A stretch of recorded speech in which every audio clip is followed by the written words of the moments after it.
MMA Meltdown on the Fight Network continues. Joey Oddessa, the premier combat sport odds maker in the business. We always look forward to Joey joining us. There's not enough time on this show, but we got about 8 minutes with Joey. We got a ton of stuff to get to. We got UFC 180 that we focused in on in the first segment of the program. But we also have the Bellator card with the aforementioned Tito Ortiz on the card. We've got Cain Velasquez, was supposed to be in Mexico City. He's not. Mark Hunt is in. Joey Oddessa is in San Jose, Costa Rica, but he's with us right now. What's up, Joey? What's happening, G? And let's note that you broke that news. Not that breaking news is anything significant for you. You know, you're looking to jump on an injured fighter. But, yeah, the Hunt replacement, interesting, turn of events for Mark Hunt. From, losing to McCorkle all the way to a title shot now. Both these guys, it's a heck of a road. I'm looking at where Doom and his losses and, his wins and stuff. He's went over Bigfoot and then Big turns around and loses to a recycled Arlovsky. And here they are. We got Hunt versus Doom. And if Cormier didn't go down to 205, we'd probably have Cormier fighting for the heavyweight title. That's a great point. It's a great point, and he'd be justifiable. You and I have often debated whether Cormier could beat Cain Velasquez, and I think he might be able to, but that's another story. He's got to beat John Jones first. It's almost by definition a puncher's chance. A guy like Mark Hunt's got a puncher's shot, doesn't he? Well, you figure Doom stood with Travis Brown, so he's got to stick to what he knows, and that's his ground game. I mean, watch it. With that being said, watch him knock Hunt out or something, but. I would hope that Hunt would give it his all. I mean, his last fight, somebody reported that he was he was like 20-some pounds overweight the day before. And yeah, Kevin Iole said he was 35 pounds overweight. Mark Hunt tweeted a picture an hour later, looking as skinny as me, thumbs up. He was all good. Hey, he looked great. He looked like better than Roy Nelson did. He looked better than Nelson did. He really did. He really did. He did. Remember we were worried about that, Joey? Nelson looked fat. We're like, what the hell did you do, Roy? Like, I know, come on, Roy. Like, we know you're not in shape, but come on, dude. But a ton of stuff to get to here, Joey. So, puncher's chance. You're not laying the price with the favorite, are you?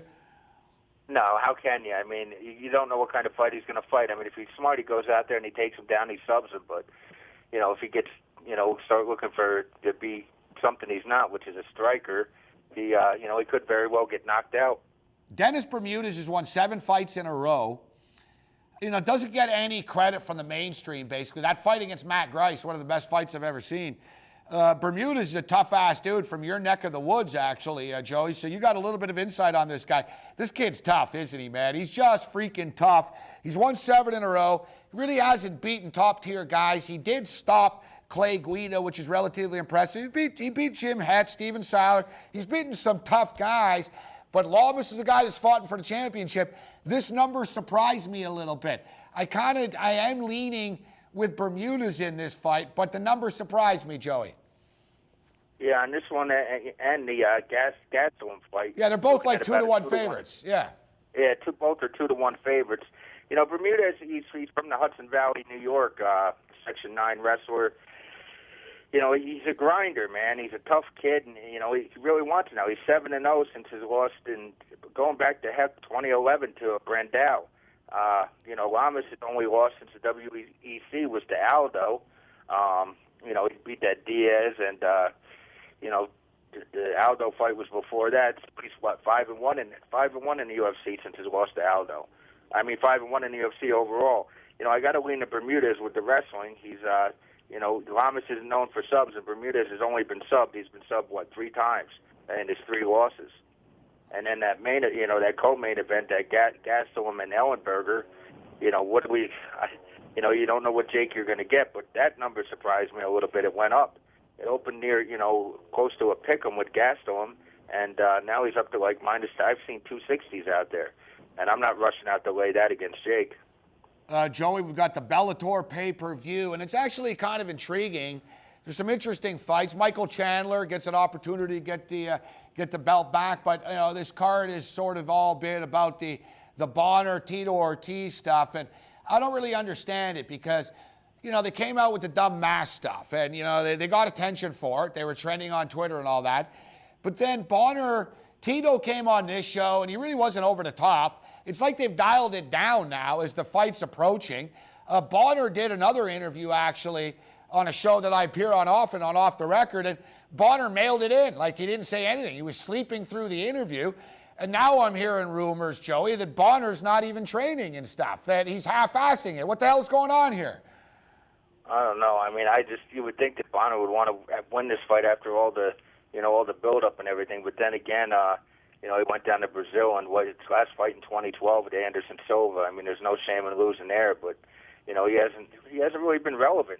Going back, I want to say to 2010. I mean, Tito did beat he oversized Slamenko, but then he lost, before that to Griffin, and if you want to go for a common opponent, you almost got to like Tito by better wrestling. I like Tito too. I haven't seen a number yet, Joey. It's early in the week right now. You guys are hesitant to lay Bellator numbers, aren't you? That and World Series of Fighting. I mean, it's tough now. I mean, a lot of these guys, a lot of craziness goes on. Guys seem to want to care, and guys get signed by losing, and who knows. A lot of significant factors they go into it, Got to believe that the Chandler gets his belt back. I want to believe it. I mean, he's supposed to. I'm shocked that, I'm waiting for a number to come out on it, but the first bout, I didn't expect him to lose. Who's King Mo fighting at this point? Joe Videpo.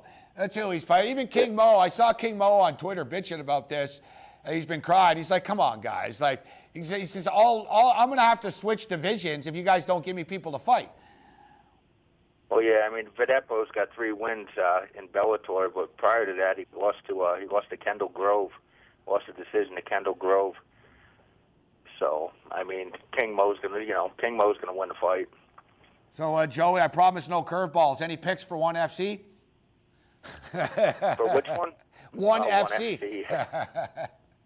Is there a ONE FC event going on this week? I don't know. There's always. I know there's a Legacy on Friday night, but it's like happy hour. ONE FC. It's like happy hour, Joey. It's always happy hour somewhere, right? No matter what time of day it is. Well, I say if you can't find a fight to bet here, you know what I mean, to win with all these fights going on. If you can't pick 3 winners, you just hang up the gloves. Don't say that. The last time you said that, Joey, I needed to hang up the gloves. I didn't retire, and I should have. At 52-week season, you got to pick your spots.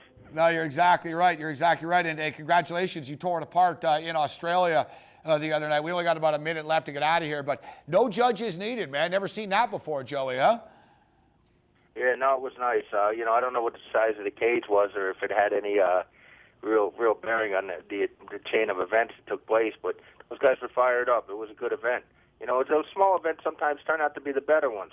Yeah, they're fun. And, in Australia, they're like the fight. It's like the early Canadian cards. You get that sort of beer drinking, let's fight atmosphere going on before, 2 years from now when they feel ripped off when they're paying big bucks for crappy cards. All right, Joe, we got to wrap it up. It's always a pleasure, my man.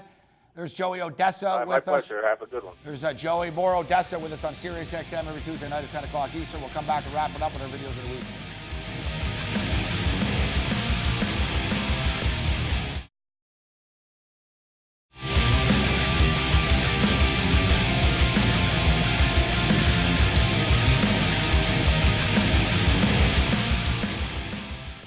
All right, thanks to Reed Kuhn for joining us. Thanks to Joey Oddessa for joining us. Joey's gift to you all, winning picks.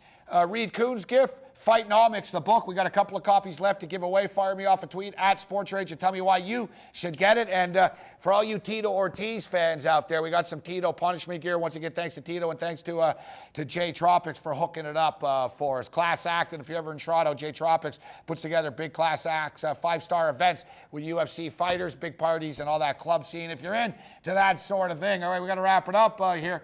But we got a video of the week, and I know my boy, Sergeant Slaughter here at the Fight Network, he always cringes when we got the weightlifting fails. And this kid nearly freaking killed himself. Other than that, you're on your own. Later. That was pretty close. Got it. Yo! Oh! Good job, trainer. The trainer's just sitting there. He runs away, the trainer.